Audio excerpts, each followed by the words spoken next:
श्री शिवाय नमस्तुभ्यम। दोस्तों, आज की वीडियो में हम जानेंगे कि रवि प्रदोष व्रत कब है, पूजा का शुभ मुहूर्त, पूजन सामग्री, पूजा विधि और साथ ही साथ आपको यह भी बताऊंगी कि किन तरीकों से प्रसन्न होंगे भगवान शिव और प्रदोष व्रत की क्या कथा है। ये सभी हम आज के वीडियो में जानेंगे। दोस्तों, वीडियो में आगे बढ़ने से पहले आप सभी से अनुरोध है, जो लोग महादेव के सच्चे भक्त हैं वो वीडियो को लाइक कर चैनल को सब्सक्राइब अवश्य कर लें। दोस्तों, हिंदू पंचांग के अनुसार हर साल चैत्र माह के त्रयोदशी तिथि को भगवान भोलेनाथ की विधिवत पूजा करने का विधान है। इस दिन प्रदोष व्रत किया जाता है। वही किसी भी प्रदोष व्रत में भगवान शिव की पूजा सूर्यास्त से लगभग 45 मिनट पहले और सूर्यास्त के 45 मिनट बाद तक की जाती है। ऐसा कहते हैं, इस दौरान भगवान शिव चित्त मुद्रा में नृत्य करते हैं। इस समय की गई पूजा का फल शीघ्र मिलता है। इस व्रत को करने से व्यक्ति को अच्छी स्वास्थ्य, ऐश्वर्य, मान सम्मान और लंबी आयु का वरदान प्राप्त होता है। इस दिन कच्चे दूध से भोलेनाथ का अभिषेक करने वालों की कुंडली में चंद्रमा मजबूत और शनि की महादशा से राहत मिलती है। ऐसी मान्यता है कि रवि प्रदोष रखने वाले जातकों को सुख, शांति और लंबी आयु का वरदान मिलता है। साथ ही इस व्रत का संबंध सूर्य देव से भी है। ऐसे में अगर आपकी कुंडली में सूर्य की स्थिति कमजोर है तो रवि प्रदोष व्रत करना शुभ फलदायी साबित हो सकता है। इस व्रत को रखने से व्यक्ति को मान सम्मान, यश, धन और सौभाग्य की प्राप्ति होती है। वही जो नवदंपति रवि प्रदोष व्रत रखते हैं उनको संतान की प्राप्ति के योग भी बनते हैं। रवि प्रदोष व्रत 2024 तारीख एवं शुभ मुहूर्त। चैत्र महीने में 21 अप्रैल 2024 को रवि प्रदोष व्रत रखा जाएगा। पंचांग के अनुसार चैत्र शुक्ल त्रयोदशी तिथि की शुरुआत 20 अप्रैल 2024 को रात 10:41 पर होगी और इसका समापन 22 अप्रैल को प्रातः 1:11 पर होगा। शिव पूजा का समय शाम 6:51 से रात 9:02 तक।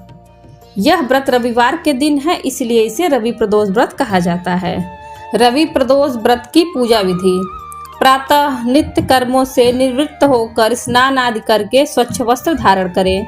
इसके बाद रवि प्रदोष पर भगवान शिव के साथ सूर्य देव की पूजा करनी चाहिए। इसके लिए सुबह भगवान सूर्य देव को तांबे के लोटे में जल अर्पित करना चाहिए। इसके बाद हाथ में फूल, अक्षत और पवित्र जल लेकर व्रत का संकल्प लें।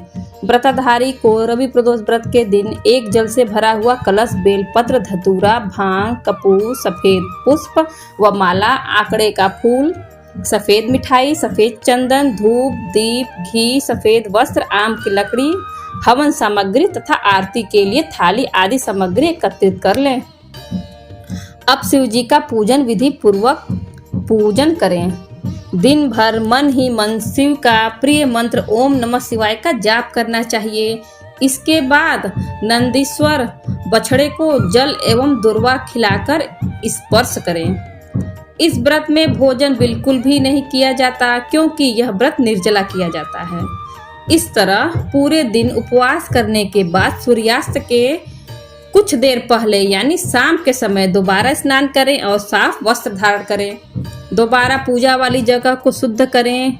इसके बाद उत्तर पूर्व दिशा की तरफ मुंह करके कुशा के आसन पर बैठें और भगवान शिव के मंत्र ओम नमः शिवाय का जाप करते हुए भगवान शिव को जल चढ़ाएं। नैवेद्य में जौ का सत्तू, घी एवं शक्कर का भोग लगाएं। तत्पश्चात 8 दिशाओं में 8 दीपक रखकर प्रत्येक की स्थापना कर उन्हें 8 बार नमस्कार करें। शिव, पार्वती एवं नंदेश्वर की प्रार्थना करें। दोस्तों, कहते हैं इस दिन प्रदोष व्रत की कथा सुनने से सभी इच्छाएं पूरी हो जाती हैं। प्रदोष काल में भगवान शिव को किन तरीकों से करें प्रसन्न। इस दिन शिवलिंग को गाय के कच्चे दूध से स्नान कराने पर विद्या प्राप्त होती है। शिवलिंग पर बेलपत्र, अक्षत, दूध, पुष्प और मौसमी फल चढ़ाना चाहिए। सायंकाल के समय शिव मंदिर में दीपक जलाने से अपार धन संपत्ति एवं ऐश्वर्य प्राप्त होता है। शिव जी को गन्ने के रस से स्नान कराने पर लक्ष्मी प्राप्त होती है। जूही के पुष्प से शिव जी का पूजन करने से घर में अन्न धन भरा रहता है, दरिद्रता नहीं आती है। प्रदोष काल में स्फटिक के शिवलिंग पर गंगा जल, दूध, दही, घी, शहद और शक्कर से स्नान कराने एवं धूप दीप जलाकर मंत्र जाप करने से समस्त बाधाओं का शमन होता है। शिव जी शुद्ध जल से स्नान कराने पर सभी इच्छाएं पूरी होती है। आइए अब दोस्तों रवि प्रदोष व्रत की कथा सुनते हैं। रवि प्रदोष व्रत कथा के अनुसार एक गांव में अति दीन ब्राह्मण निवास करता था। उसकी साध्वी स्त्री प्रदोष व्रत किया करती थी। उसे एक ही पुत्र था। एक समय की बात है, वह पुत्र गंगा स्नान करने के लिए गया। दुर्भाग्यवश मार्ग में चोरों ने उसे घेर लिया और वे कहने लगे कि हम तुम्हें मारेंगे नहीं, तुम अपने पिता के गुप्त धन के बारे में हमें बतला दो। बालक दीन भाव से कहने लगा कि बंधुओं, हम अत्यंत दुखी दीन हैं, हमारे पास धन कहाँ है। तब चोरों ने कहा कि तेरे इस पोटली में क्या बंधा है। बालक ने निसंकोच कहा कि मेरी माँ ने मेरे लिए रोटियां दी है। यह सुनकर चोरों ने अपने साथियों से कहा कि साथियों, यह बहुत ही दीन दुखी मनुष्य है, अतः हम किसी और को लूटेंगे।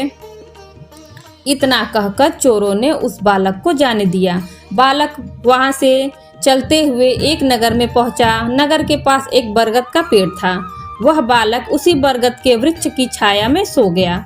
उसी समय उस नगर के सिपाही चोरों को खोजते हुए उस बरगद के वृक्ष के पास पहुंचे और बालक को चोर समझकर बंदी बना राजा के पास ले गए। राजा ने उसे कारावास में बंद करने का आदेश दिया। ब्राह्मणी का लड़का जब घर नहीं लौटा तब उसे अपने पुत्र की बड़ी चिंता हुई। अगले दिन प्रदोष व्रत था। ब्राह्मणी ने प्रदोष व्रत किया और भगवान शंकर से मन ही मन अपने पुत्र की कुशलता की प्रार्थना करने लगी। भगवान शंकर ने उस ब्राह्मणी की प्रार्थना स्वीकार कर ली। उसी रात भगवान शंकर ने उस राजा को स्वप्न में आदेश दिया कि वह बालक चोर नहीं है, उसे प्रातः काल छोड़ दे, अन्यथा उसका सारा राज्य वैभव नष्ट हो जाएगा। प्रातः काल राजा ने शिव जी की आज्ञा अनुसार उस बालक को कारावास से मुक्त कर दिया। बालक ने अपनी सारी कहानी राजा को सुनाई। सारा वृत्तांत सुनकर राजा ने अपने सिपाहियों को उस बालक के घर भेजा और उसके माता पिता को राज दरबार में बुलाया। उसके माता पिता बहुत ही भयभीत थे। राजा ने उन्हें भयभीत देखकर कहा कि आप भयभीत न हो, आपका बालक निर्दोष है। राजा ने ब्राह्मण को 5 गांव दान में दिए, जिससे वे सुखपूर्वक अपना जीवन व्यतीत करने लगे। भगवान शिव की कृपा से ब्राह्मण परिवार आनंद से रहने लगा। अतः जो मनुष्य रवि प्रदोष व्रत को करता है वह सुखपूर्वक और निरोगी होकर अपना पूर्ण जीवन व्यतीत करता है तथा उसके जीवन में खुशहाली आती है। वीडियो में बस इतना ही। दोस्तों, इसी तरह के वीडियो देखने के लिए हमारे चैनल हिंदी कहानी नई पुरानी को सब्सक्राइब करें, ज़्यादा से ज़्यादा मित्रों के साथ शेयर करें और बेल आइकन दबाना ना भूलें, जिससे आगे आने वाली वीडियो की नोटिफिकेशन आपको सबसे पहले मिल सके। धन्यवाद।